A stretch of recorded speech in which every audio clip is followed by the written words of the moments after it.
આ છે સુરતનો વિકાસ.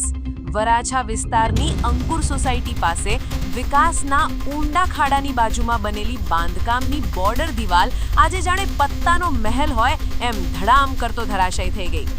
આ ધડાકો એટલો ભયંકર હતો કે આસપાસના રહેવાસીઓને ક્ષણભર માટે વિકસિત ગુજરાતમાં ભૂકંપ આવ્યો હોય તેવું લાગ્યું. દિવાલ સાથે બે મોટા વૃક્ષો અને એક સ્ટ્રીટ લાઇટ પણ ઉખડીને ખાડામાં પડેલા જેસીબી પર ખાબક્યા. શું કહેવું! વાહ, સુરત મહાનગરપાલિકા અને બિલ્ડરો, ધન્ય છે તમારા બાંધકામની ગુણવત્તાને. શહેરમાં આવી ધરાશાયી ઘટનાઓ વારંવાર બની રહી છે, છતાં કોઈને કંઈ ફરક પડતો નથી. વિકાસની વાત તો બહુ થાય છે, પણ બાંધકામની સુરક્ષાના નિયમો ક્યાં છે? કદાચ એ પણ દિવાલની જેમ ક્યાંક ધરાશાયી થઈ ગયા છે. સલામતીને પ્રથમ પ્રાથમિકતા આપનાર તંત્રનો આ ઉત્તમ નમૂનો છે, જ્યાં જાનહાનિ થવાની રાહ જોવામાં આવી રહી હોય તેવું લાગે છે.